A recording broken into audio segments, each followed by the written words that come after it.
Nestle ये company ने शुरू तो नेक काम के लिए किया था, लेकिन फिर ये ऐसे रास्ते पर भटक गया जिससे लोगों ने इससे नफरत करने लगे। तो चलते हैं इसकी एक्चुअल स्टोरी पे। साल 1814 में जब जर्मनी के फ्रैंकफर्ट में हेनरी नेस्ले का जन्म हुआ था और वे ज्यादा हाई क्लास में नहीं बल्कि मिडिल क्लास में ही आते थे। और फिर कुछ सालों बाद वे जस्टिन के अंडर में काम करने लगे, जो कि फ्रैंकफर्ट में ही फार्मेसी चलाते थे। और फिर हेनरी ने वहाँ कई सालों तक काम किया और इसी दौरान वे केमिकल से रिलेटेड काफी नॉलेज भी हासिल कर लिए थे, जो कि आगे चल के उनके काफी काम आई। और कुछ दिनों बाद अचानक से यूरोप में बच्चों की मृत्यु दर बहुत ज्यादा बढ़ गई थी, स्पेशली उन बच्चों में जिनकी माँ ब्रेस्ट फीड नहीं करा पाती थी। तब ऐसे बच्चे कुपोषण का शिकार बन जाते थे। फिर जब हेनरी ने इससे रिलेटेड डाटा कलेक्ट किया, फिर वो शॉक हो गए क्योंकि इसमें डेथ रेट काफी हाई था और वो दूसरे के बच्चों को लेकर काफी मायूस भी थे। और फिर काफी सोचने के बाद उन्होंने डिसाइड किया वो ब्रेस्ट फीडिंग का एक अल्टरनेटिव बनाएंगे जिससे लाखों बच्चों की जान बच सके।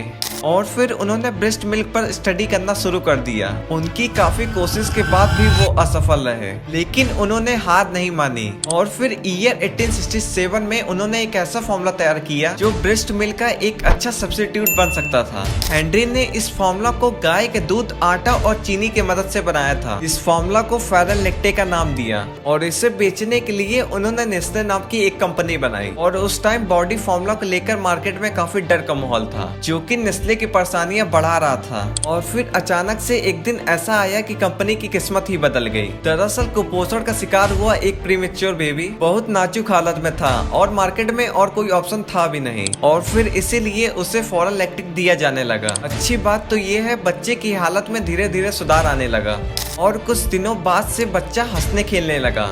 बस इसी दिन के बाद से नेस्ले कंपनी के अच्छे दिन लौट आए, क्योंकि डॉक्टर ने भी इसे रिकमेंड करना शुरू कर दिया था। और फिर इतनी सारी डिमांड को फुलफिल करने के लिए हेनरी को एक फैक्ट्री खोलनी पड़ी। और कुछ सालों बाद हेनरी ना कि एक बिजनेसमैन बल्कि स्विट्जरलैंड का एक रिचेस्ट पर्सन बन गया। और फिर कुछ सालों बाद साल 1992 में नेस्ले ने इंडियन मार्केट में भी इंटर कर गया।